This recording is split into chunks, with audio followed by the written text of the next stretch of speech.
सड़क पार करने में सुमना की हालत बिगड़ जाती थी। दूसरे लोग तो जल्दी से पार हो जाते हैं, पर वह जब सारी गाड़ियां निकल जाती हैं और दूर तक कोई गाड़ी आती नहीं दिखती, तभी झट से कुछ तेज चलकर आधी सड़क पार करती है। फिर दूसरी तरफ से गाड़ियां पार हो जाती हैं, तब आधी सड़क पार करती है। पहले वह सड़क अकेले पार करती थी, पर अब उसके दोनों हाथ व्हील चेयर पकड़े रहते हैं, जिस पर बैठे रहते हैं उसके पति सुहेल। तुम सड़क पार करने में बहुत डरती हो। सड़क पार होने के बाद सुहेल ने पीछे मुड़कर कहा, सच में बहुत डर लगता है। ऐसा लगता है जैसे गाड़ी मेरे शरीर पर ही चढ़ जाएगी, और बड़ी गाड़ियों को देख तो मैं और डर जाती हूँ। लेकिन आप साथ में रहते हैं तो हिम्मत बंधी रहती है कि चलो पार हो जाऊंगी। दोनों बातें करते करते स्कूल गेट के पास आ गए। तभी सुमना के पर्स में रखा मोबाइल बजने लगा। कंधे से झूल रहे पर्स में से उसने मोबाइल निकाला और स्क्रीन पर आ रहे नाम को देख काटते हुए बोली, पापा का फोन है, आपको क्लास में पहुंचाकर उनसे बात करूंगी। तुम्हारे पापा तुम्हें अपने पास बुला रहे हैं ना? सुहेल का चेहरा उतर गया। नहीं तो? सुमना साफ झूठ बोल गई। यह आपसे किसने कह दिया? वे तो ऐसे ही हालचाल जानने के लिए फोन करते हैं। आप क्लास में चलिए। सुमना व्हीलचेयर पकड़े सुहेल को 9वीं कक्षा में ले गई और खुद पढ़ने स्कूल के बगल में कॉलेज में चली गई। वह बीए फर्स्ट ईयर में थी। एक पीरियड खत्म होने के बाद वह आई और सुहेल को 10वीं कक्षा में ले गई। फिर अपनी क्लास में आई। वहाँ 45 मिनट पूरे होने के बाद भी मैडम इतिहास पढ़ाती ही रही तो वह खड़ी होकर बोली, एक्सक्यूज मी मैम, सुहेल जी को 8वीं कक्षा में छोड़ने जाना है और उनकी दवा का भी समय हो गया है। मैं जाऊं? हाँ, जाओ। 5-7 मिनट बाद वह लौट कर आई तो मैडम उसी के इंतजार में अभी तक क्लास में थी। उसे कुछ नोट्स देकर उन्होंने कहा, सुमना, तुम बहुत संघर्ष कर रही हो, मुझे तुम पर गर्व है। मैम, ऐसी कोई बात नहीं है। वह हल्के से मुस्कुराई। विपरीत परिस्थितियों में हंसकर जीना कोई तुमसे सीखे। मैडम उसकी पीठ थपथपाकर चली गईं और उनके पीछे सारे लड़के लड़कियां भी चले गए। अब क्लास में सिर्फ वही थी। वह नोट्स पढ़ने ही वाली थी कि तभी उसका मोबाइल बजा। हाँ पापा, बोलिए। बेटा, तुम ठीक हो ना? अभी तो तुम कॉलेज में होगी और सुहेल को इस कक्षा से उस कक्षा में ले जा रही होगी। जी बेटा, क्यों इतनी मेहनत कर रही हो? चली आओ हमारे पास। तुम्हें इतना संघर्ष करते देख मेरी आत्मा रोती है। ऐसा कब तक चलेगा? आजा बेटा, सब छोड़कर हमारे पास। हम तुम्हारी दूसरी शादी करवा देंगे। भरत से तुम प्यार करती थी ना? वह तुमसे शादी करने के लिए तैयार है। सुमना ने बिना जवाब दिए फोन काट दिया, पर उसका दिल बहुत भारी हो गया था। तभी चौथे पीरियड की घंटी बजी। आंखों की कोर से आंसू पोंछ वह सुहेल को 7वीं कक्षा में पहुंचाने गई। उसकी सूरत देख सुहेल ताड़ गए कि बात क्या हुई होगी, तो बोले, सुमना, तुम रो रही थी ना? अपने पापा की बात मान जाओ, चली जाओ उनके पास। सुमना सुहेल की आंखों में देखती रह गई। उसे लगा कि कैसे इन्होंने मेरी चोरी पकड़ ली, पर वह कुछ बोली नहीं। चुपचाप उन्हें कक्षा में पहुंचा आई। उसके कॉलेज में हरे भरे मैदान में उसकी सारी सहेलियां धूप में बैठी हंस खिलखिला रही थी। उन्होंने उसे पुकारा, पर वह फीकी मुस्कान के साथ हाथ हिलाकर क्लास में आ गई। उसका मन कर रहा था कि वह खूब चीख चीख कर रोए, लेकिन सुहेल ने उसे रोते देख लिया तो उन्हें कितना दुख होगा, यह सोच वह चुप रही। क्लास में अकेली वह खिड़की के पास बैठी थी। उसने सिर को दीवार से टिका दिया और रोकते रोकते भी उसकी आंखों से आंसू गिरने लगे। आंसू गिर रहे थे और उसकी पिछली जिंदगी के पन्ने फड़फड़ा रहे थे। पढ़ाई में कमजोर सुमना बस पापा की जिद की वजह से इंटर की देहरी लांघने के लिए कॉलेज जाती थी, लेकिन उसके ख्वाबों में बीकॉम में पढ़ने वाला हैंडसम भरत ही घूमता रहता। आंखें बंद कर वह उसके साथ सपनों का महल सजाती संवारती। भरत भी उसकी खूबसूरती पर मर मिटा था। एक दिन रास्ते में सुमना के पापा की मुलाकात उनके दोस्त की पत्नी और बेटे से हो गई। वे उनसे 5-6 साल बाद मिल रहे थे। अभिवादन के बाद दोस्त की पत्नी को सादी साड़ी में देख अपने मास्टर दोस्त के हार्ट अटैक से गुजर जाने का उन्हें पता चला। उन्हें बहुत दुख हुआ, पर यह जानकर खुशी हुई कि अपने पापा की जगह पर उनके इकलौते बेटे सुहेल को नौकरी मिल गई। अब वह इसी शहर में नौकरी कर रहा है। सुहेल ने पैर छूकर उनका आशीर्वाद लिया और उन्हें उसमें अपना भावी दामाद नजर आया। इसीलिए उन्होंने माँ बेटे को अपने घर आमंत्रित किया। सुमना की माँ को भी सुहेल पसंद आया और सुहेल तथा उसकी माँ को सुमना एक नजर में भा गई। लेकिन सुमना को सुहेल फूटी आंख भी पसंद नहीं आया। कहाँ वह रूप यौवन से भरपूर लंबी और तीखे नाक नक्श की लड़की, और सुहेल थोड़े नाटे कद का और सांवला। ऊपर से उसके सिर के बीच के बाल उड़ गए थे और चांद दिख रहा था। सुमना पर तो जैसे वज्रपात हो गया। उसने माँ से कह सीधे सीधे शादी से इनकार कर दिया, मगर उसके पापा आपे से बाहर हो गए। मैंने तुम्हारी बहनों को जिस खूंटे से बांधा वे बंध गईं, और तुम अपनी पसंद के लड़के से ब्याह रचाओगी। यह मेरे जीते जी नहीं हो सकता। बाइक पर घुमाने वाले उस भरत के पास है ही क्या? बाप की दौलत पर मौज करता है। कल को उसका बाप उसे घर से निकाल देगा तो वह कटोरा लेकर भीख मांगेगा।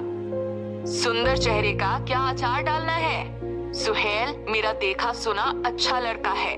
सरकारी नौकरी है उसकी, घर द्वार सब है, ऊपर से इकलौता है। अब क्या चाहिए? इस घर का दामाद सुहेल बनेगा, नहीं तो तुम मेरा मरा हुआ मुंह देखोगी। माँ बहनों ने सुमना को खूब समझाया और उसकी शादी सुहेल से हो गई। सुहेल सुमना को जी जान से चाहता था, पर वह मन ही मन उस पर खफा रहती। उसके साथ रास्ते में चलते हुए उसे बड़ी शर्म आती। हूर के साथ लंगूर कह कह सहेलियों ने उसकी खूब खिल्ली उड़ाई। वह मन ही मन सुहेल को चंडूल कहती। सुहेल अपना नया नामकरण जानकर भी उस पर जान छिड़कता रहा। वह सुमना को आगे पढ़ाना चाहता था। जिस स्कूल में वह पढ़ाता था उसमें कॉलेज भी था। उसने उसका बीए में एडमिशन करा दिया। वह पढ़ने में कमजोर थी, अतः उसकी पढ़ाई में भरपूर मदद करता। सुमना के न चाहते हुए भी उसके पैर भारी हो गए। सास ने खूब धूमधाम से उसकी गोद भराई करवाई, पर कुदरत से उनकी ये खुशियां देखी नहीं गईं। एक रात 8-9 बजे सुहेल ट्यूशन पढ़ाकर बाइक से घर लौट रहा था कि अचानक बाइक की हेडलाइट खराब हो गई और अंधेरे में वह बिजली के एक खंभे से टकराकर गिर गया। तभी तेज रफ्तार से सामने से आ रही जीप उसके दोनों पैरों पर चढ़ गई। उसके दोनों पैर कुचल गए और जीप वाला भाग खड़ा हुआ। डॉक्टर ने सुहेल के दोनों पैर घुटने तक काट दिए। माँ और सुमना पर तो दुखों का पहाड़ टूट गया। माँ को जबरदस्त सदमा तो इस बात का लगा कि अब उनका बेटा अपने पैरों पर नहीं चल पाएगा। वह तो अपाहिज हो गया, अब दूसरे के रहमो करम का मोहताज रहेगा। इसी सदमे के कारण वे खुद ही दुनिया छोड़ गईं। सुमना पर यह दूसरा पहाड़ टूटा। ममतामयी सास के चले जाने से उसका रो रो कर बुरा हाल हो गया। अपनी माँ का इस तरह चले जाना सुहेल से भी बर्दाश्त नहीं हो रहा था। बिस्तर पर पड़े पड़े वह दिन रात आंसू बहाता। एक तरह से वह डिप्रेशन में डूबता जा रहा था। अपने लाचार पति को इस तरह रोता तड़पता देख सुमना को उस पर बड़ी दया आती। अब उसकी स्थिति देख उसका कठोर हृदय मोम की तरह पिघलता जा रहा था। उसी समय उसके पापा ने एक विस्फोट किया कि वह सुहेल को छोड़ दे। सुमना पापा से पूछना चाहती थी कि वह किसके भरोसे अपने पति को छोड़ दे। सुहेल की जिंदगी में जबरदस्ती उन्होंने ही उसे भेजा। आज जब वह अपाहिज हो गया है तो उसे छोड़ने की सलाह दे रहे हैं। क्या मैं उनके हाथों की कठपुतली हूँ? मेरा कोई अस्तित्व नहीं है। मुझ पर कब तक बस पापा की ही चलती रहेगी? मेरे पास क्या दिल दिमाग नहीं है? लेकिन ये सारी बातें उसके मन में ही सिमट कर रह गईं। सुहेल को लगता था कि सुमना एक न एक दिन उसे छोड़कर चली जाएगी। एक तो वह उसे पसंद नहीं करती, फिर एक अपाहिज के साथ वह कैसे रहेगी, और वह अपाहिज शरीर से उसकी देखभाल भी कैसे करेगा।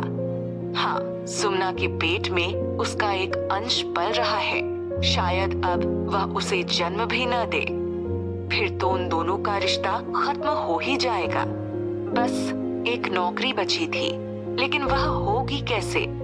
ये सारे सवाल सुहेल के सामने सुरसा की तरह मुंह बाए खड़े थे, जिनका वह समाधान ढूंढता और उनमें उलझ जाता। मात्र 1 साल ही हुआ था इस शादी को। सुमना एक ऐसे सच का सामना कर रही थी जिसकी उसने कल्पना भी नहीं की थी। सुहेल को टूटकर बिखरते देख वह उसकी शक्ति बन ढाल बनी हुई थी।